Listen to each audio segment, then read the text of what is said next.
Falei, malandro, eu tô no ônibus sentado, à vontade.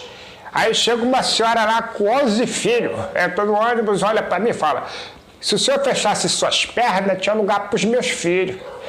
Eu olhei pra ela e falei, se a senhora fechasse as suas, tinha lugar pra todo mundo. Sempre doce.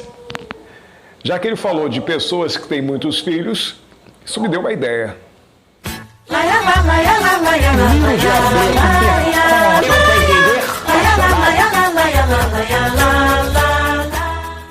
No dia 12 de outubro de 1798, nascia Pedro de Alcântara, Francisco Antônio João Carlos Xavier de Paula, Miguel Rafael Joaquim José Gonzaga, Pascoal Cipriano Serafim de Bragança e Bourbon, o nosso Dom Pedro I. Seu pai era Dom João VI e sua mãe Carlota Joaquina. Seu nascimento se deu no Palácio de Queluz, em Portugal. Para quem não sabe, Dom Pedro I é conhecido como o Libertador e o Rei Soldado. A família real veio para o Brasil fugindo da perseguição de Napoleão Bonaparte.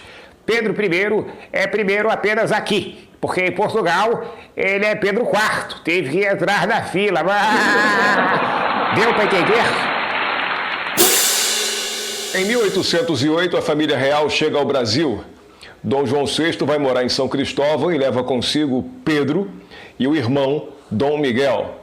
Enquanto Carlota Joaquina vai morar em Botafogo e leva consigo suas filhas. Ele era inteligente, astuto, perspicaz, tinha uma natureza muito efervescente, muito errática e muito emocional. Ele era muito talentoso, montava muito bem, era um excelente ferrador, gostava de desenho, de artesanato, gostava de música, era um bom compositor, tocava vários instrumentos e ainda cantava legal. O príncipe era um homem simples, sem frescuras, conversava com qualquer pessoa que passasse na rua, era inquieto, quase hiperativo. Ele também era muito aventureiro. Várias vezes à noite ele se disfarçava e frequentava as tavernas de piores reputações da cidade. Era um mulherengo incorrigível. Parece fofoca, mas não é. Pedro I sofria de epilepsia. Pouca gente sabe disso. Pouca gente sabe também que Pedro comia quase mundo para não parecer esnobe na frente dos outros.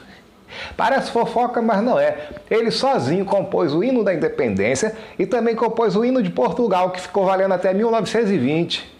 Parece fofoca, mas não é. Ele tinha 18 filhos, não só das suas 2 esposas de casado, mas também de outras mulheres que ele teve ao longo da vida e todos registrados, 18. Olha só, cara danado, né? Parece fofoca, mas não é. Eu conto mesmo, não sou baú. Em 1817, o jovem Pedro casa-se com a doce e instruída Leopoldina de Áustria.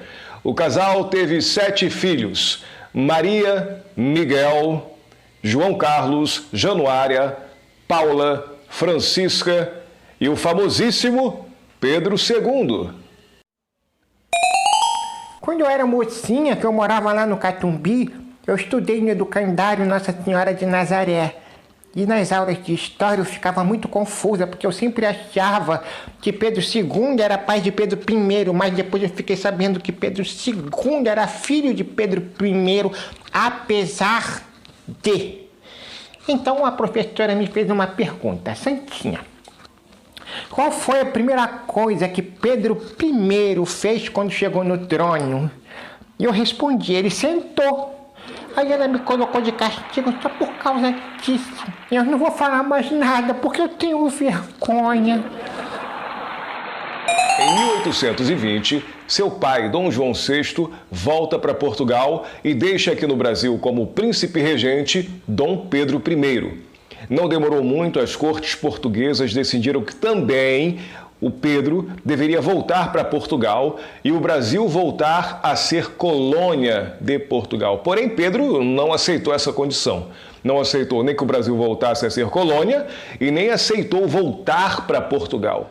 No dia 9 de janeiro de 1822, Pedro I declarou: claro, como é para o Brasil todos, a felicidade geral da nação, Diga ao povo que fico. E esse dia até hoje é conhecido como o Dia do Fico. Finalmente, no dia 7 de setembro de 1822, ele declara o Brasil independente de Portugal. Não demorou muito, aos 24 anos, ele é coroado, consagrado e aclamado imperador do Brasil. Tudo ia muito bem. Porém, a popularidade de Pedro foi caindo graças à sua vida pessoal. Ele tinha uma amante chamada Domitila de Castro, a Marquesa de Santos. Até aí nenhuma novidade.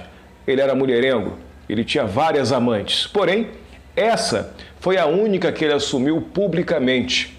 A mulher dele, Dona Leopoldina, era muito querida pelo povo, principalmente pelas pessoas mais simples. E aos poucos ele foi destratando de Dona Leopoldina, ela foi ficando amargurada, ele foi transformando a vida dela num verdadeiro inferno. Sabe, muitas humilhações. E Dona Leopoldina morreu aos 25 anos. Seu segundo casamento foi com a bela Amália. O nome correto é Amélia. Com quem teve uma filha, Maria Amália de Bragança. O mesmo se aplica aqui, Amélia. Foi Pedro I quem outorgou a primeira Constituição do Brasil. Ele também participou da Guerra da Cisplatina, participou da Confederação do Equador. Depois ele teve que voltar para Portugal e abdicou do trono aqui, deixando seu filho Pedro II no lugar. Lá em Portugal, ele foi combater o irmão Dom Miguel pelo trono. Pedro morreu aos 35 anos em 1834 em Queluz, lá naquele mesmo palácio que ele nasceu. Superstar! Não, gente, Pedro I já foi vivido nas telas por Tarcísio Meira, em Independência ou Morte, em 1972. Por Gracindo Júnior, em Marquesa de Santos, em 1984. Por Marcos Pasquim, em Quinto dos Infernos. Por Reinaldo Gianecchini, em O Natal do Menino Imperador. E por Caio Castro, em Novo Mundo. Não, gente, o homem era chiquérrimo, antenado, sofisticado, cibernético. Para ele, sim, eu rasgo o peito. Dito isto, oi! Agora que você já assistiu o vídeo, já ouviu a história, só falta fazer uma coisinha. Se inscreva lá no canal e dá aquele papo firme, que isso aí é maneira dessa. Depois disso, tu faz que nem fofoca, espalha. Compartilha no Facebook, do Instagram e também do Zap, que isso é legal dessa. Vai ajudar muito o canal, tá certo? E não esqueça de ligar o sininho, tá? Ponha o ativado, que é para você receber todos os vídeos que a gente for fazendo em primeira mão, sem precisar esperar muito tempo. A gente faz, você recebe ele na hora, tá bom? E você já sabe, né? Da próxima vez que você passar pela rua Pedro I, que fica no centro do Rio de Janeiro, lembre-se disso!